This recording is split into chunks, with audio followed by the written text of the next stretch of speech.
तो जय हिंद जय जोहार। आज है 3 अक्टूबर 2025 और आज का दिन आप सबों का सफल सुखद और सुंदर हो। इसी के साथ आज के दिन की शुरुआत करते हैं आज के समाचार पत्रों के खास खबरों के साथ। तो चलिए, सबसे पहले बड़ी खबर निकल कर सामने आ रही है। सशक्त हिंदू समाज राष्ट्रीय सुरक्षा और विकास की गारंटी, कहना है भागवत का। तो विजयदशमी के समारोह में संघ प्रमुख ने कहा, स्वदेशी और स्वावलंबन का कोई विकल्प नहीं। राष्ट्रीय स्वयंसेवक संघ के सरसंघचालक मोहन भागवत ने गुरुवार को कहा कि स्वदेशी व स्वावलंबन का कोई विकल्प नहीं है और अंतर्राष्ट्रीय व्यापार एवं आर्थिक संबंध भारत की शर्तों पर होने चाहिए, न कि मजबूरी वश। साथ ही कहा कि अमेरिकी टैरिफ भारत के लिए कोई चुनौती नहीं बनेंगे। हिंदू समाज की मजबूती पर जोर देते हुए कहा कि संपूर्ण हिंदू समाज का बल संपन्नशील संपन्न संगठित स्वरूप इस देश की एकता, एकात्मकता, विकास व सुरक्षा की गारंटी है। नहीं रहे मसाने में होली के गायक पंडित छन्नू लाल मिश्र। जी हाँ, खेले मसाने में होली दिगंबर, खेले मसाने में होली दिगंबर गाकर बनारस और शिव को एक तत्व में पिरो देने वाले अद्भुत गायक पद्म विभूषण पंडित छन्नू लाल मिश्र का गुरुवार को निधन हो गया।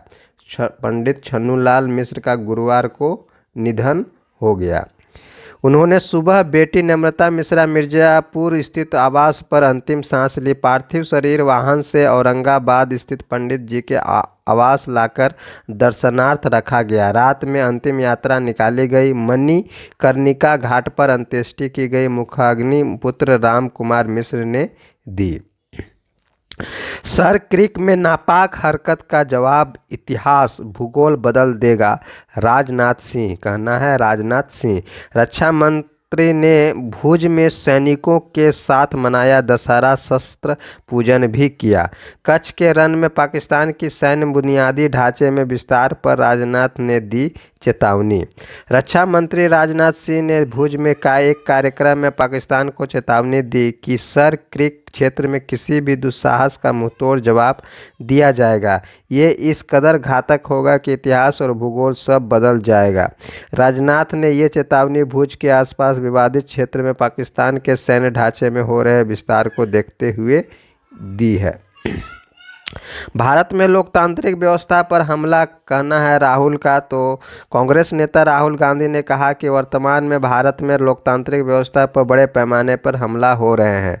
देश के लिए विभिन्न परंपराओं को पनपने देना जरूरी है, क्योंकि हम चीन की तरह लोगों को दबाकर नहीं रख सकते और तानाशाही व्यवस्था नहीं चला सकते। कोलंबिया की EIA यूनिवर्सिटी में एक कार्यक्रम को संबोधित करते हुए लोकसभा में नेता विपक्ष ने कहा कि भारत की व्यवस्था चीन की तुलना में कहीं ज़्यादा जटिल है। भारत की ताकतें भी पड़ोसी देश से बहुत अलग है। भारत की एक बहुत पुरानी आध्यात्मिक परंपरा और विचारों का एक ऐसा सिस्टम है जो आज की दुनिया में भी उपयोगी है। परंपरा और सोच के मामले में भारत के पास बहुत कुछ है जो दुनिया को दिया जा सकता है। वहीं पर देश के कई हिस्सों में अब हफ्ते भर तक तबाही की बारिश। जी हां, मौसम का मिजाज एक साथ 3 सिस्टम सक्रिय होने से कई राज्यों में मौसम फिर बिगड़ा। थम गई लौटते मानसून की रफ्तार, कई जगह अत्यधिक बारिश के आसार, खरीफ फसलों को क्षति और नेपाल में बारिश से बिहार में बाढ़ का खतरा। तो मानसून की वापसी की औपचारिक घोषणा हो चुकी है, लेकिन बंगाल की खाड़ी और अरब सागर में बने गहरे दबाव तथा पाकिस्तान के ऊपर सक्रिय पश्चिमी विक्षोभ के चलते इसके लौटने की रफ्तार थम गई है। एक साथ 3 सिस्टम सक्रिय होने से देश के अधिकांश हिस्सों में मौसम फिर बिगड़ गया है। उत्तर भारत समेत कई राज्यों में तेज बारिश का नया दौर शुरू हो गया है, जिससे खरीफ की फसलों को भारी नुकसान का खतरा बढ़ गया है। संभल में मैरिज हॉल पर बुलडोजर चला तो खुद तोड़ने लगे मस्जिद। जी हां, जामा मस्जिद के सर्वे के विरोध में हिंसा में झुलसे संभल में अवैध कब्जों को लेकर जिला प्रशासन की सख्ती बरकरार है। सरकार जमीन पर कब्जा कर बने मैरिज हॉल को DM डॉक्टर राजेंद्र पैंसिया और SP कृष्ण कुमार बिश्नोई ने गुरुवार को अपनी मौजूदगी में 4 बुलडोजर लगाकर जमींदोज करा दिया। वहीं 4 दिन समय मिलने के बाद लोगों ने खुद अवैध मस्जिद हटानी शुरू कर दी। इस वर्ष 13 सितंबर को राजस्व विभाग ने नोटिस देकर खुद 1 सप्ताह में अवैध निर्माण ध्वस्त करने का समय दिया था। वायु प्रदूषण पर बदला सोच। वाराणसी, लखनऊ जैसे 25 शहरों की हवा 40% तक सुधरी। जी हां, वायु प्रदूषण पर 5 साल पहले तक आंखें मूंद कर बैठे रहने वाले शहरों का सोच अब इसको लेकर बदलता दिख रहा है। वे अब न सिर्फ वायु प्रदूषण से निपटने की योजना बनाकर उस पर अमल में जुटे हुए हैं, बल्कि वायु गुणवत्ता में बदलाव की ओर भी बढ़ रहे हैं। वर्ष 2020 में देश के जिन 130 प्रमुख शहरों का वायु प्रदूषण कम करने को लेकर राष्ट्रीय स्वच्छ वायु कार्यक्रम यानी NCAP की शुरुआत की गई थी, इसके लक्ष्य को वाराणसी, लखनऊ, कानपुर, आगरा और देहरादून जैसे 25 प्रमुख शहरों ने तय सीमा से पहले ही हासिल कर लिया है। तो राष्ट्रीय स्वच्छ वायु कार्यक्रम के तहत 2025 से 26 तक 130 शहरों में PM10 के स्तर में 40% तक सुधार लाने का लक्ष्य निर्धारित है। 2017-18 के PM10 के आधार पर होगी यह तुलना। अभियान के तहत अब तक शहरों को दी जा चुकी है 13,000 करोड़ की मदद। वहीं 2020 में शुरू की गई इस कार्यक्रम के बाद 103 शहरों की वायु गुणवत्ता में दर्ज हुआ सुधार, 64 शहरों में 20% तक सुधार। वहीं पर पूर्व रॉ प्रमुख ने भारत को डीप स्टेट को लेकर किया सतर्क। तो पूर्व रॉ प्रमुख विक्रम सूद ने अमेरिका में एक डीप स्टेट की भूमिका का उल्लेख किया, जो भारत की आर्थिक प्रगति में बाधा बन रहा है। उन्होंने कहा कि अमेरिका भारत की आर्थिक प्रगति से डरता है, क्योंकि भारत और चीन अब 2 बड़ी आर्थिक शक्तियां हैं। हालांकि उन्होंने कहा कि दिलचस्प बात यह है कि अमेरिकी राष्ट्रपति डोनाल्ड ट्रंप डीप स्टेट का हिस्सा नहीं है।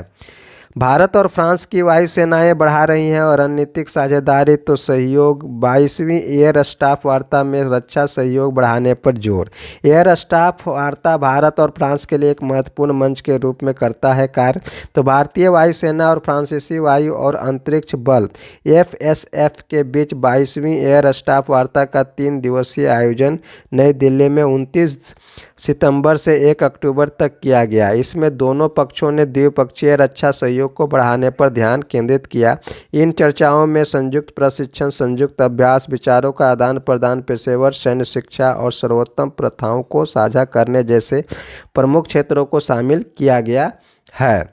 डिजिटल यूनिवर्सिटी का सपना पूरा। खोले गए 5 सेंटर। तो आखिरकार डिजिटल यूनिवर्सिटी का सपना पूरा हो गया है। 3 साल पहले बजट में डिजिटल यूनिवर्सिटी खोलने की घोषणा की गई थी। बुधवार को इलेक्ट्रॉनिक्स एवं IT मंत्री अश्विनी वैष्णव ने national institute of electronics and information technology NILET digital university के 5 प्लेटफॉर्म की शुरुआत की है। बिहार के मुजफ्फरपुर, ओडिशा के बालासोर, आंध्र प्रदेश के तिरुपति, मिजोरम के लुंगीन और दमन में डिजिटल यूनिवर्सिटी के प्लेटफॉर्म खोले गए हैं।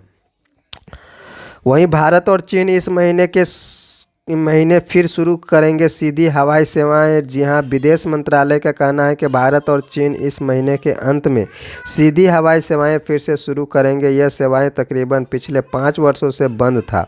दोनों देशों के बीच हवाई सेवाएं 2020 में कोविड-19 महामारी के कारण निलंबित कर दी गई थी। पूर्वी लद्दाख सीमा विवाद के कारण इसे फिर से शुरू नहीं किया गया था। इस बीच भारत की निजी एयरलाइंस इंडिगो का कहना है कि वह 26 अक्टूबर से ही कोलकाता गुआंगचू उड़ान फिर से शुरू कर देगी। साथ ही दिल्ली गुआंगचू उड़ान भी शुरू करने की तैयारी है। गृह मंत्री शाह की अपील पर हर परिवार साल में 5,000 रुपये के खरीदे खाद्य उत्पाद। तो केंद्रीय गृह व सहकारिता मंत्री अमित शाह ने देश के हर परिवार से सालाना 5,000 रुपये के खाद्य उत्पाद खरीदने की अपील की है। कहा कि जब आप स्वदेशी अपनाते हैं तो सिर्फ लाखों लोगों के जीवन में उजियारा लाते हैं, बल्कि देश को 2047 तक दुनिया के सर्वोच्च स्थान पर ले जाने के अभियान के साथ खुद को जोड़ते हैं। हरियाणा में अब मोबाइल फ़ोन और ईमेल पर मिलेंगे समन और वारंट। तो हरियाणा में अब किसी भी अदालती मामले में समन या वारंट मोबाइल फ़ोन और ईमेल पर ही आएगा। डिजिटल तमील के तहत संबंधित व्यक्ति के घर पहुंचकर पुलिसकर्मी समन की फ़ोटो खींचेंगे और डिजिटल माध्यम से ही कोर्ट को रिपोर्ट करेंगे। बच्चों और महिलाओं से जुड़े अपराध के मामले में पुलिस कर्मचारी सुनिश्चित करेंगे कि उनकी पहचान उजागर न हो। मोदी ने पूछी खरगे की कुशल क्षेम, कांग्रेस अध्यक्ष ने कहा धन्यवाद। वहीं मध्य प्रदेश में मूर्ति विसर्जन के दौरान तालाब में समाये ट्रैक्टर ट्रॉली, 12 लोगों की मौत। तो खंडवा जिले के अरदला गांव में हुआ हादसा, राहत और बचाव का कार्य जारी। पुलिया की सड़क धंसने से तालाब के पानी में गिरे लोग।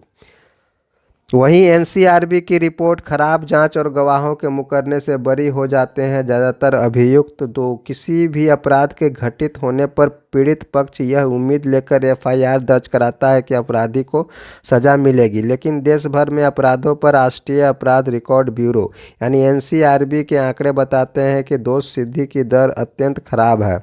दुष्कर्म के मामले में हर 5 में से 4 आरोपित बरी हो जाते हैं, तो हत्या के मामले में भी 3 में से 1 को ही सज़ा मिलती है। दंगों के मामलों में तो 6 में से 5 आरोपित बरी होते हैं। विशेषज्ञों का मानना है कि इन सब खराब दोष सिद्धि दर का मुख्य कारण पुलिस की खराब जांच और गवाहों का अदालत में मुकर जाना है।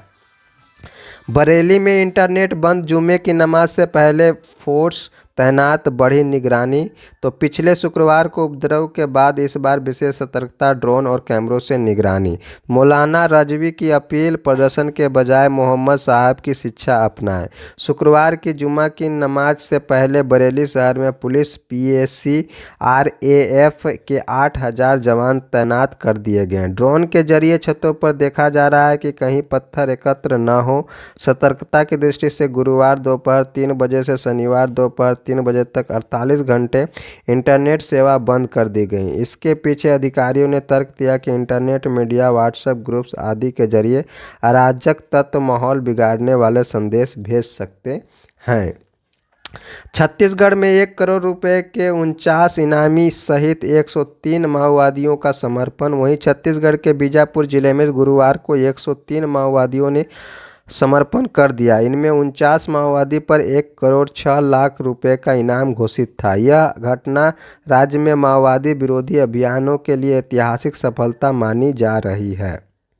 हिमाचल प्रदेश में बढ़ने लगे हिम तेंदुए, 83 तक पहुंची संख्या। जी हां, हिमाचल में हिम तेंदुए यानी स्नो लेपर्ड की संख्या बढ़ने लगी है। वन्य प्राणी विंग की ओर से करवाए गए अध्ययन में पता चला है कि प्रदेश में इनकी संख्या 83 तक पहुंच गई है। यह जानकारी प्रधान मुख्य अरण्यपाल वन्य प्राणी प्रभाग अमिताभ गौतम ने शुक्रवार को 74वें वन्य प्राणी सप्ताह पर स्टेटस ऑफ स्नो लेपर्ड इन हिमाचल प्रदेश 2025 पुस्तिका का विमोचन करते हुए दी।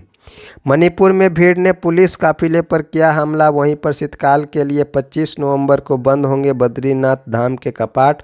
वहीं कुल्लू में रघुनाथ जी की रथ यात्रा संग देव महाकुंभ आरंभ। वहीं सबरीमाला मंदिर से सोने की परत गायब होने का विवाद गहराया। नाइजीरियन साइबर ठग व 2 नेपाली गिरफ्तार, 18 राज्यों में फैले हैं तार। जी हां, दिल्ली में बैठकर नाइजीरियन गिरोह साइबर ठगी के जरिए लोगों के बैंक खाते खाली कर रहा है। गिरोह के सदस्य निर्धनों को झांसे में लेकर उनके आधार कार्ड में बदलाव कर बैंक खाते खुलवाते हैं। इन्हीं खातों में ठगों की रकम मंगवाते थे। बदले में मामूली रकम खाता धारक को थमा दी जाती थी। मुरादाबाद की शिक्षिका से 94 लाख की ठगी मामले में एक नाइजीरियाई नागरिक छिन्नेओके एनमुलेल कनु व 2 नेपाली युवतियों ममता संगीता की गिरफ्तारी के बाद यह पर्दाफाश हुआ है। वहीं पर ऑनलाइन गेमिंग कानून का उल्लंघन किया तो नहीं मिलेगी जमानत। तो केंद्र सरकार ने गुरुवार को ऑनलाइन गेमिंग कानून से जुड़े नियमों का मसौदा जारी किया है, जिसमें कानून का उल्लंघन गैर जमानती अपराध की श्रेणी में रखा गया है। वहीं गेमिंग कंपनी के समूचे कर्मचारी को नियम तोड़ने के लिए जिम्मेदार माना गया है।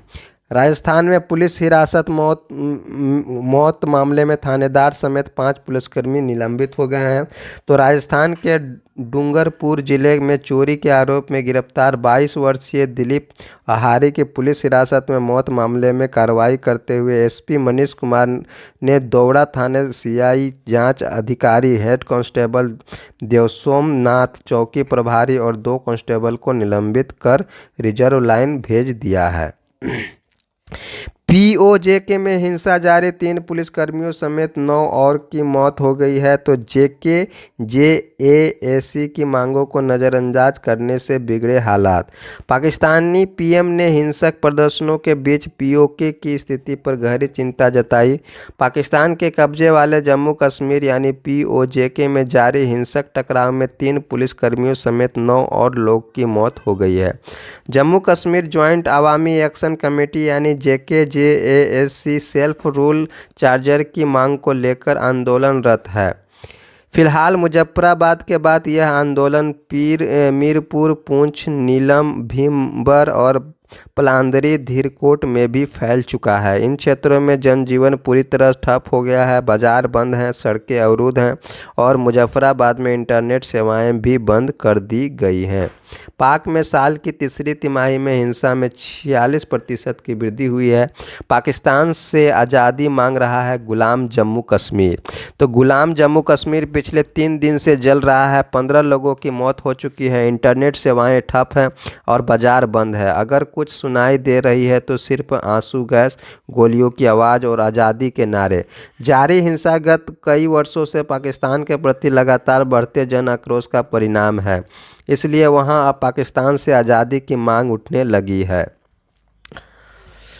ट्रंप प्रशासन ने डेमोक्रेटिक राज्यों के लिए $26 अरब की फंडिंग पर लगाई रोक। तो अमेरिकी राष्ट्रपति डोनाल्ड ट्रंप ने डेमोक्रेटिक राज्यों के लिए संघीय परिवहन और हरित ऊर्जा के मद में $26 अरब की फंडिंग पर रोक लगा दी है।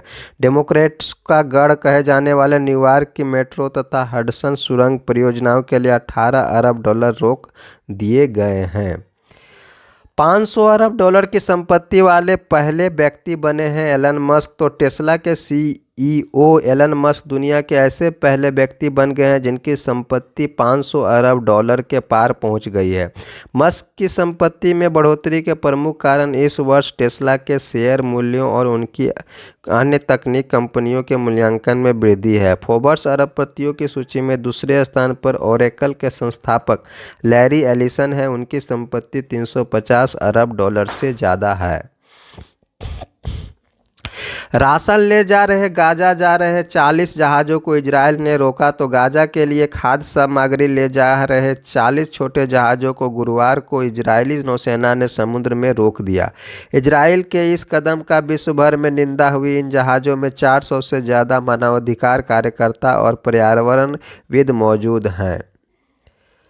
अहमदाबाद में फ्रंट फुट पर भारत। तो सिराज बुमराह ने वेस्टइंडीज को 162 रन पर समेटा। केएल राहुल के अर्धशतक से भारत ने कसा शिकंजा। तो स्कोर बोर्ड पर नज़र डालते हैं तो वेस्टइंडीज पहली पारी में 162 रन बनाए हैं, जबकि कुल ओवर खेले 44.1 ओवर में। जबकि भारत पहली पारी में 121 रन 2 विकेट के नुकसान पर 38 ओवर में बनाए हैं। पाकिस्तानी बल्लेबाजों का फ्लॉप 100 मंगलवार की बांग्लादेश की बड़ी जीत। तो बांग्लादेश के गेंदबाजों ने गुरुवार को महिला वनडे विश्व कप में कमाल की गेंदबाजी करते हुए पाकिस्तान को 38.3 ओवर में 129 रन पर समेट दिया। बांग्लादेश के लिए 20 वर्ष की तेज गेंदबाज मारूफा अख्तर ने 31 रन देकर 2 विकेट लिए। इसके बाद रुबिया हैदर 77 ने अविजित अर्धशतकीय पारी खेली और बांग्लादेश ने पहले मैच में पाकिस्तान को 7 विकेट से पटकनी दे दी। सूर्य पर विस्फोट के बाद धरती की ओर बढ़ रहा शक्तिशाली भूचुंबकीय सौर तूफान। तो इन दिनों भीषण विस्फोट की जद में सूर्य की सतह।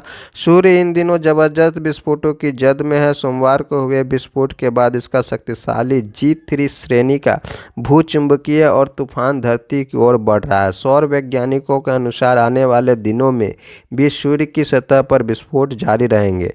आर्यभट्ट प्रेक्षण विज्ञान शोध संस्थान एरीज नैनीताल के पूर्व निदेशक और सौर विज्ञानी डॉक्टर वहाबुद्दीन ने बताया कि सूर्य की सतह पर हुए विस्फोट से निकला सौर तूफान 700 किलोमीटर प्रति सेकंड की रफ्तार से पृथ्वी की ओर बढ़ रहा है। यह तूफान शुक्रवार को पृथ्वी के ध्रुवों के चुंबकीय क्षेत्रों से टकराएगा। तूफान से किसी तरह के ब्लैकआउट या सैटेलाइट को हानि की गुंजाइश नहीं है। तो ये था आज के समाचार पत्रों के खास खबर। तो मिलते हैं अगले समाचार पत्रों के खास खबरों के साथ। हमारा चैनल का नाम है शंकर बेदिया क्लासेज, जहाँ पर जेपीएससी से related subject wise, syllabus wise classes ली जाती हैं, जहाँ से आप अपने तैयारी को बेहतर बना सकते हैं। मिलते हैं नेक्स्ट वीडियो में, तब तक के लिए जय हिंद, जय जोहार।